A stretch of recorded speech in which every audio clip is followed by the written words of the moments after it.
Hey, hello guys, good morning. Panibagong umaga, panibagong araw tayo. At malaking pasalamat natin sa Panginoon guys, binigyan tayo ng bagong araw. Ngayon ay August 21, 2024. Yan guys, ang gamit natin na panghunting ng baboy damo. Convert ko yan guys. Ito, kutsilyo ko. Yan, nagluluto tayo guys. Yan ang kutsilyo ko na ginawa para pang in case na titirahin tayo ng baboy damo, meron tayong panlaban. Diyan, ang diskarte ko mga ka-hunter, diyan ko linagay sa bat ng aking baril para madali ko mabunot pag kaso, kasi pag mapiki delikado tayo. Ito, convert ito guys. Yan mga ka-hunter, 22 yan. Convert ko na ng Magnum ngayon. Ako lang lahat nagtrabaho nito, ako lang naggawa. Yan, yung scope. Pag ginawa ko sa scope, kasi umuulan, laging umuulan. Ay, ang aso. Kunin mo na natin itong aso. Kasi, aso talaga mga ka-hunter. Ay, lipat natin ito. Oh, aso. Basa kasi yung kahoy mga ka-hunter.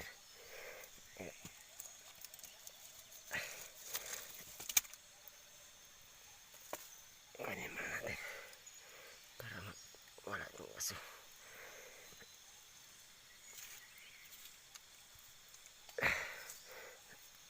Okay, wala na mga ka-hunter. Yan, ginawa ko na Magnum yan ngayon mga ka-hunter. Magnum na ang bala niyan. Pakita ko sa inyo. Kunin natin yung bala niya. Yan yung bala. Yan.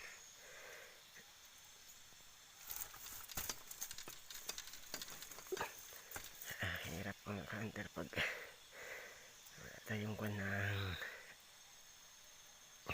cellphone natin pang video. Yan ang bala niya. Magsik.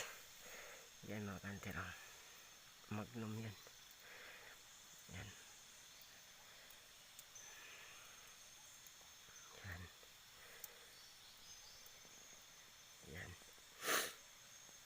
Bali tatlo lang yung bala ko mga hunter. Malakas din to. Ang liit pero malakas.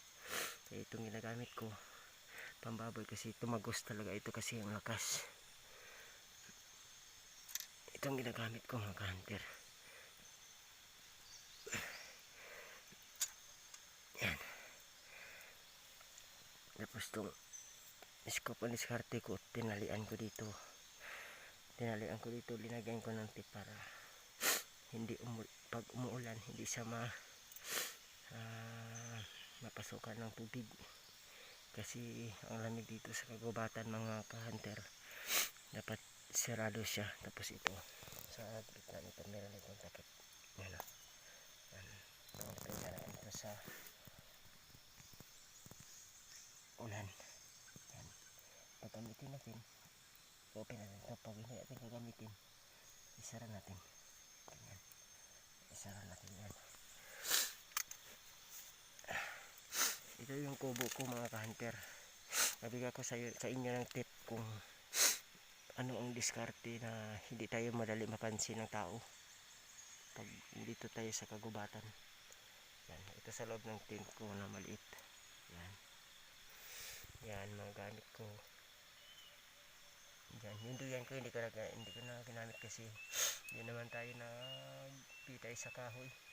Kasi pag walang tent, sa kahoy ako magtutulog sa taas ng kahoy, akyat ako doon ako maglagay ng duyan.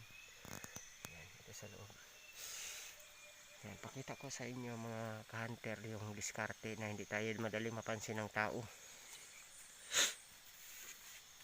Ito, labas tayo mga ka-hunter para makita din ninyo ang diskarte na hindi tayo madaling mapansin. Video natin sa labas yung tent natin. Yan. Yan o. Hindi ba hindi makita mga ka-hunter? Ando na portion, hindi ko na linagyan kasi nakatago tayo eh. Kawayan. Nakatago, bali kung may tao sa baba, hindi din tayo makita. Kung doon sa taas, pag may tao doon, hindi tayo madaling mapansin yung ating kubo. Ito yung ginawa natin na tulugan. Kasi yan ang ginawa ko. Kung mapansin ninyo, hindi siya mas madaling mapapansin na merong tao sa loob. Merong tao nagtutulog yan sa loob pag gabi. O kahit araw, mas hindi tayo madaling mapansin. Kasi nakatabon tayo ng mga damo. Yan. Kita nyo mga ka-hunter, hindi madaling mapansin. Yan ang mga diskarte natin na maiwasan natin yung mga masasamang tao. Hindi natin alam pag dito tayo sa kagubatan, hindi natin alam yung takbo ng utak ng masasamang tao. Kaya kung ginawa ko mga ka-hunter, kasi nag-iisa lang ako, ganyan ang diskarte ko. Hindi madaling mapansin yung ating tutulugan. Kasi doon, dyan, kagubatan, malaking kagubatan ito mga ka-hunter. Yan o. Yan. Dito ako nagtutulog mga ka-hunter kasi simula nung May, June, July, May, June, July,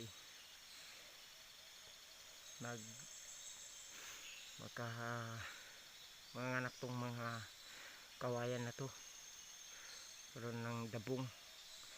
Yun kakainin ng mga baboy damo. Yan. Yan ginawa ko, dito ako nagtutulog para pag in case kumain sila ng dabong ng kawayan, baka mababaril natin. Pagkagabi hindi, walang mamapit mga ka-hunter kasi baka doon sila sa kabila, baka doon. Ngayon pagtapos ko ng kain, pupuntahan ko doon mga ka-hunter. Doon ikutin ko doon sa kabila na yan. Yan kasi dito sabi nila mayroong malalaking malaking burako dito mga ka-hunter. Yun ang hanapin natin. Ang purpose ko lang ngayon mga ka-hunter, i-share ko sa inyo ang diskarte kung paano gumawa ng kubo natin na safe. At yan lang mga ka-hunter muna. Susunod i-update ko kayo kung ano ang mga susunod natin mga diskarte para at least din makakuha din kayo ng pagandang diskarte para iwas din tayo sa mga masamang tao. At yun lang mga ka-hunter, maraming salamat mga ka-hunter. Babay muna kasi magluluto muna ako para pagkain ko ng umaga, para bago makaalis ako doon. Okay mga hunter, maraming salamat. Bye bye, God bless sa inyong lahat. Lambing naman po sa ating bell button at saka ating like, i-share para update kayo agad sa sunod natin mga video. At yun lang mga hunter, maraming salamat. Bye bye, God bless.